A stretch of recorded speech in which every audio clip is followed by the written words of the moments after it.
What's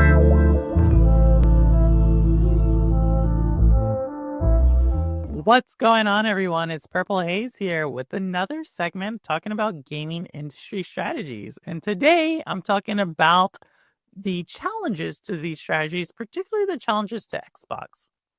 But before I jump into that, thank you to everybody who's subscribed and everybody who's also become a member. And to if you're first time here, thanks for watching. And hopefully I convince you or don't convince you. But regardless, thanks for being here. So with that said, let's talk about Xbox's strategy. And I'll link down below the video I did before. And for everybody who's new, Xbox's strategy is pretty well known right now. Everything is an Xbox. That means wherever you want to game, you can game. And I don't think this is necessarily bad in itself. The question I have is how sustainable is this? And towards the end, I'll explain why sustainability is actually the key right now. So, what we know is Xbox is trying to expand their franchises or games everywhere. And this is an attempt to just really bring in more players. I love it, right? If you're on Nintendo, you're going to get Xbox IP. Hopefully, if you're on PlayStation, you can now play Ori. PC, we've obviously already had that ability. Cloud, there really seems like they're investing a lot there. And, they're kind of commenting a lot on certain court cases, and which would allow them to create their own storefront on mobile operating platforms. So, yeah, and there's also even rumors about handhelds and so forth. But let's talk about each one of these and why this is maybe not the golden ticket some are making it out to be. First off, cloud. It's no secret to people who play on cloud that xCloud is probably the worst performing. Not saying it's a bad performing experience, it's just the worst. GFN and Boosteroid seem to have the most fidelity. A lot of things you can do on Luna. You can automatically buy the game right off your TV and play it. That's not something you can do right now on xCloud. Some people would say, well, yeah, but Microsoft has the best subscription service and Game Pass. And I guess that's debatable, but let's say it does. Subscription services right now necessarily aren't the most favorite among consumers. Disney is hurting with their subscription service. Warner Brothers is hurting with theirs. There's depending on the quarter, Netflix is either up or down. Subscription services just aren't the golden ticket. What about the mobile stores? Yeah, taking on Apple and Google on their home turf. I've always thought this was like a really hard chance. They just have bought into consumers have already bought into those ecosystems. And mobile isn't necessarily growing like it was 8, 10 years ago. So you're kind of late to the party there. What about a handheld?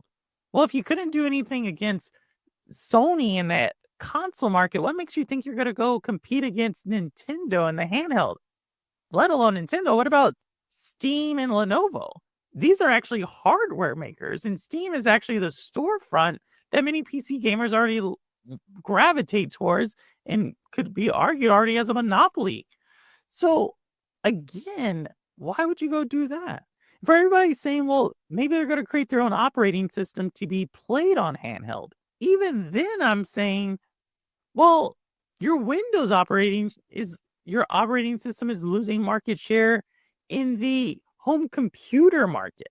Now you're going up against Steam, which a lot of people are asking for. Sure, I understand people are asking for Xbox centric handheld OS, but is that really enough to lead you to the greener pastures that Xbox seeks? I don't know. But potentially the biggest threat, I think, to Xbox and their strategy isn't necessarily from any external competitor. It's from Microsoft.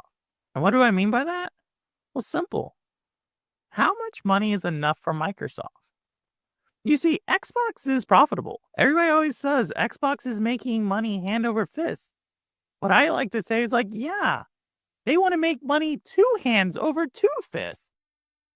You see, once you make $1 billion, what happens? CEOs aren't like, okay, guys, we made $1 billion. We can go home. They're like, well, why didn't we make two? Why did we not make three?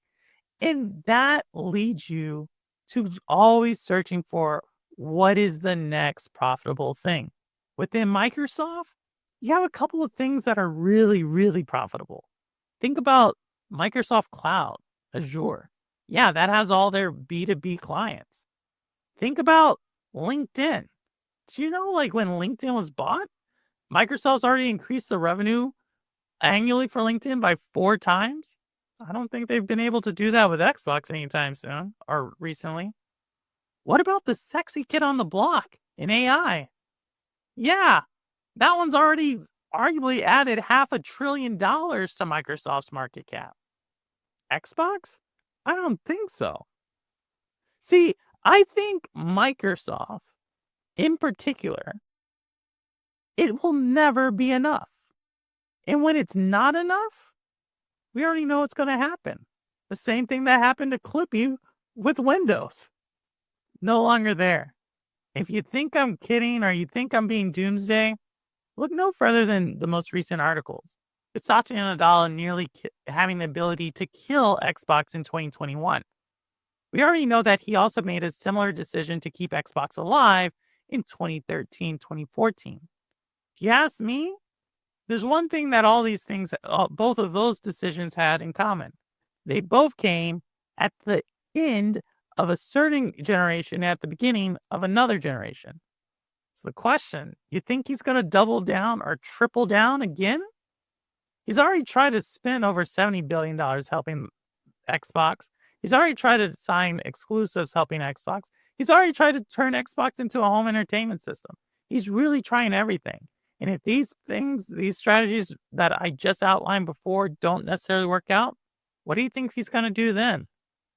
And oh, yeah, Xbox is big enough that whatever happens there ripples throughout the industry. So that's why I follow this. That's why I report on it. That's why I talk about it. But let me know what you think. Do you think I'm missing something? You agree with me? Disagree?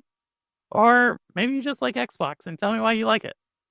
With that said, I don't care where you game, how you game, why you game, what you game on, how long you've been gaming. As long as you're gaming, you're good with me. And as always, this is Purple Haze, and the proof is in the playing. All right, take care, y'all. Later.